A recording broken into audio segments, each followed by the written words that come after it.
dal leen ak jàmm ci seen xibaaru mbatiit dañu koy dooree ak atelier bi nga xam ne ubbi nañ ko di lalu waxtaan ñeel lépp lu jëm ci wàllu càmbar ak it fent ay yoon yoo xam ne mën nañ ko tegu ngir suqaliwaat lépp lu jëm ci wàllu mbatitu réew mi ginnaaw bi nga xamee ne ay weeru yàlla ngi nii ñu ngi toog ñoom artistes yi ak fentkat yi li ko waral moo di mbas mi la di Covid bi. àllarba ji la nag ministère bi dagale na leen ñoom fentkat yi ak xeltukat yi ñeel ay pexe yoo xam ne war nañ ko mën a teg daal di tegu ci kaw yoon boo xam ne dafay suqaliwaat seen yëngu-yëngu ki nga xam ne moo di Abdoulaye Koundoul directeur des arts moo gite woon ubbite boobule nañ ko déglu ci micro Odile Minkilaan. ci ndigalu ministre de la culture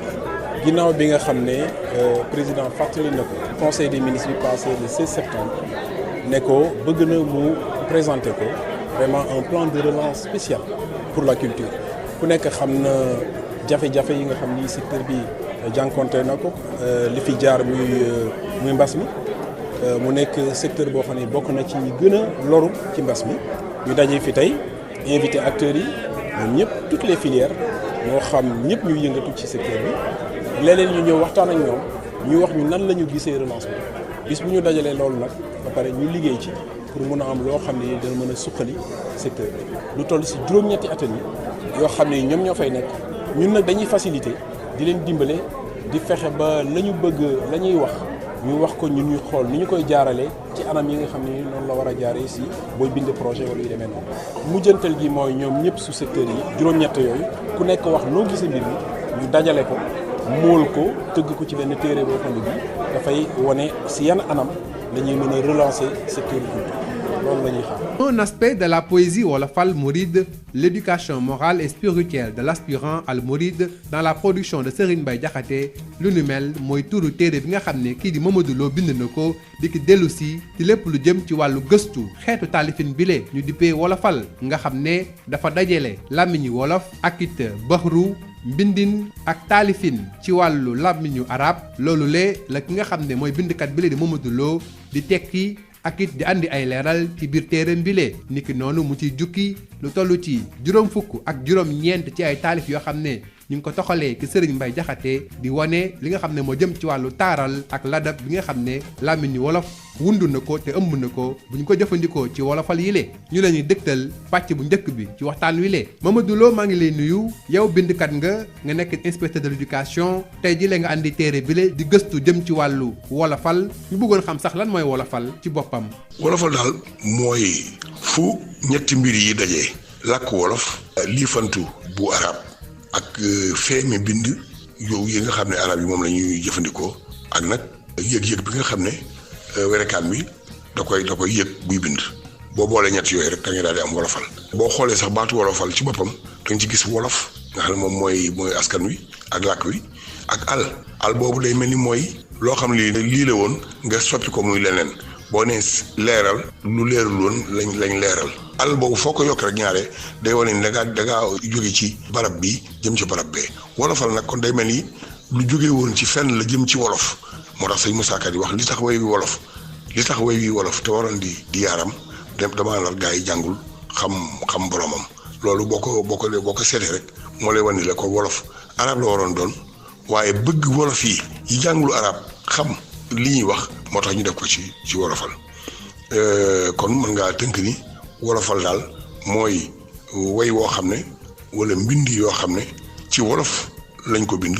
waaye biñ koy bind ci wolof gannaaw wolof moom amul bindi boppam ay arafi boppam dañoo àbb arafi arab te itam àbbaale feem yi nga xam ne moom la bindkati arab yi di bindee. waaw sax lan mooy def taar ak ladab jëm ci wàllu wolofal boobule. li tax ñu jàpp ni wolof woy la woo xam ne dafa neex a woyee maanaam dafa neex a bindee ci ay woy li tax ñu mën ko jàpp moom xam naa la ñuy jàpp jóge ci rek ni jàpp ni làkk woo gis rek dafa am nu mu meloo nu mu bindoo loo xam ne moom moo ko moomul boppam làkk yëpp ko am loo xam ne mooy tax ñuy wax ni làkk wi dafa ñaw làkk wi dafa ñaw wala làkk wi dafa xóot wolof itam am na ko ni ko yeneen làkk yi yëpp amee bokk na ci nag ci yooyu dañ koy jëfandikoo ngir biral mbir dëgëral ko biral ko kon boo nee saa mbër jàggil na maa ci mbër ni xeq fi suuf xeq jooju dafay loo xam ne baat la amul ci beneen làkk boo ko bëggoon tekki sax tey ci beneen làkk dafay jafe xeq jooju dafay biral dafay dëgëral yëf yi mi ngi mel ni nga ni lu dul ni ñokket rek di waxkat dabi ngërëm kët gaa yi du mbir kët ñokket bërit jooju ngay wax wala def wala ñokket jooju itam ci baat yooyu may wax la day doon baat yu gàtt yoo xam ni da boo ko jëfandikoo dafay dëgëral li ngay wax te neexut a tekki loolu nag la waykat yi wolof yi di jëfandikoo lu baree bari ci seeni way ngir bëgg wax li ñuy wax loolu bokk na ci li nga xam ne mooy tax wolof ñu jàpp ni wolof way làkk la wu neex a wayee bokk na ci itam li tax wolof neex a wayee li ñuy wax tubaab di ko wax sonorité mooy li nga dégg sa nopp mu mel ne ay baat yu ànd yoo xam ni dafay neex a dégg ci nopp day neex a mokkal day neex a jàpp loolu tam wolofalkat yi dañ koy jëfandikoo lu bari am na ci foo xam ne sëñ Bay Jaxate day sant sëñ bi di wax naan moom sëñ bi damaa ŋàbb naaw ak man dal ak man faraw xalam raw xel ma raw xel raw xalam giitu bër yu rëy gis nga ko raw xel raw xalam rawum xel yooyu ni mu ciy defee dafay neex a dégg ci nopp dafay neex a mokkal ba nga xam ne loolu itam boo ko déggee rek dañ ci bàyyi xel loolu bokk na ci li tax ñu naan wolof gu neex a wayee la am na foo xam ne fii day moytuloo jongoma ndax léeg-léeg fiir lay doon gu fa seetaane teg ngir jàppale yow mi nga xam ne yaa jëm ci suñu borom mu naan la bul gis la xam yi mu naan nes ba tax nga ni cas sa yitte jox ko kon boo dee sa lay wa du jub gis nga ko loolu nes yooyu cas ak yooyu dafay nekk loo xam ne boo ko déggee rek dañ ci bàyyi xel doo ko fàtte am na bi muy mujjee dafay ñaan ab taw suñu borom ba ca cat la nag muy wax ni fi muy daaneele muy wax ni tey jii la gaawu muy samedi tey jii la gaawu bu gaaw yi ñëw nga gaawee ñu mbég gaaweeti ñuy mbég ci bii gaawooti yow suñu ndey mu koy ñaan suñu borom xam nga gaawu ak gaaweeti yooyu li mu koy waxee boo ko déggee rek da nga koy jàpp sa xel di ci dem nga mokkal ko mu yaay mu neex a mokkal bu ko defee nga ci bàyyi xel loolu bokk na ci li tax ñu naan wolof làkk la woo xam ne bii wu neex a waaye la. Mamadou Lo maa lay sant di la gërëm fii la ñu ndar keppee seen xibaaru mbàttiit jërë ngeen jëf ci déglu bi.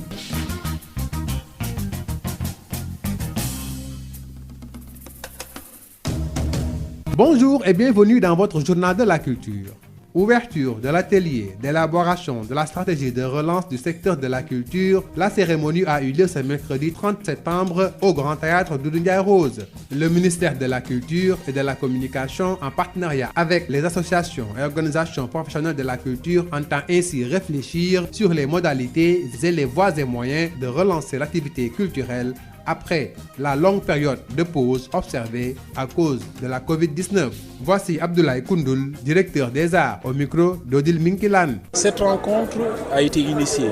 dans le sens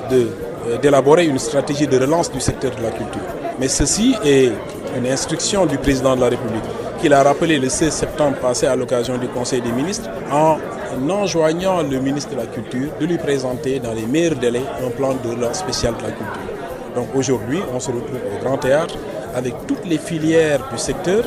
que nous avons organisées en 8 ateliers, selon un canevas bien précis, et on essaiera donc de remonter les préoccupations et de mettre tout cela en commun pour aller vers une stratégie de relance du secteur. Au finish, tous les éléments, le matériau qu'il faut pour élaborer une stratégie de relance. Il y a 8 ateliers, donc cela veut dire qu'aucun segment de la culture n'a été laissé en rade. On leur demandera, on essaiera de prendre le maximum d'informations pour ensuite aller vers l'élaboration de ce document que nous allons leur soumettre. Et une fois qu'ils l'auront accepté, nous passerons donc ce document-là à l'autorité suprême qui décidera de sa finalité. Un aspect de la poésie Wolof Al Mouride, l'éducation morale et spirituelle de l'aspirant Al Mouride dans la production de Serigne Mbaye Diakhaté, c'est l'ouvrage de Mamadou Lo. Cet ouvrage aborde la littérature wolofale que l'on peut définir comme le fruit d'une rencontre entre la langue wolof et l'alphabet et la métrique arabe. Justement, qu'est-ce que le wolofal? Qu'est-ce qui fait la poéticité du wolofal? Nous avons eu un entretien avec l'auteur Mamadou Lo. Nous vous proposons une première partie de l'entretien où il revient justement sur ces deux questions. Mamadou Lo, bonjour. Vous êtes l'auteur de Un aspect de la poésie Wolof Al Mouride, l'éducation morale et spirituelle de l'aspirant Al Mouride dans la production de Serigne Mbaye Diakhaté. Alors dites-nous Mamadou Lo, qu'est-ce que le wolofal? Le wolofal pourrait être défini sommairement par une rencontre entre 3 éléments que sont la langue wolof, l'alphabet et la métrique arabe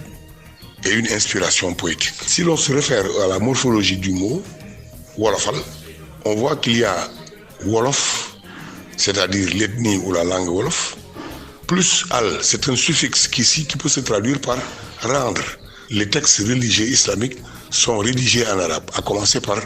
la source mère, le Coran. À partir de cet état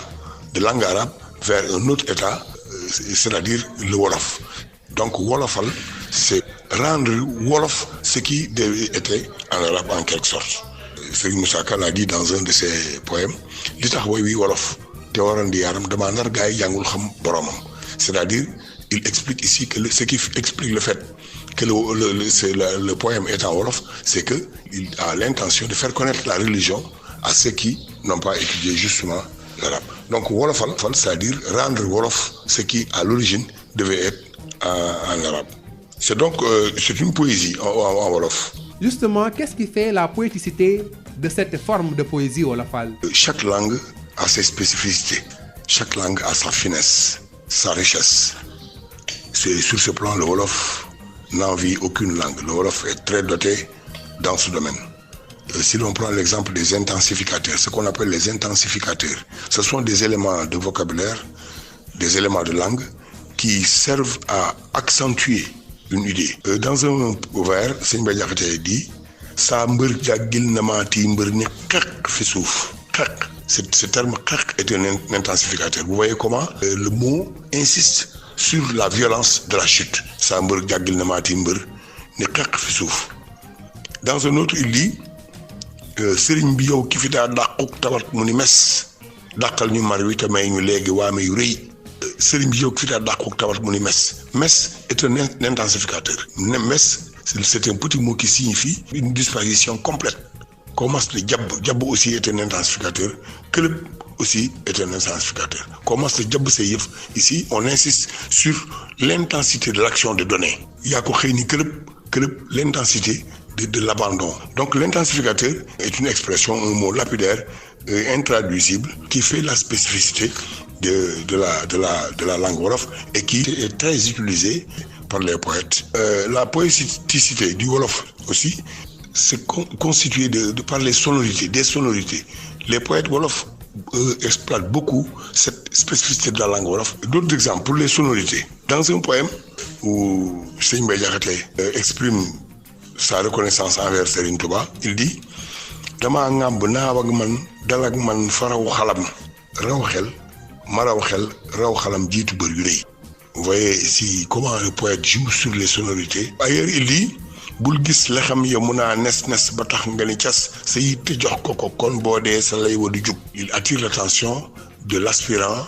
sur les dangers que constitue la femme, la jongoma. Bul gis lexam ya mun naa nes ba tax nga ni cas. Ailleurs, dans un poème où il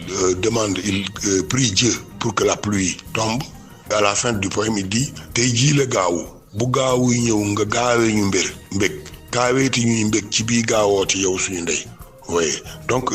la poéticité du Wolof, c'est un peu ses spécificités, à savoir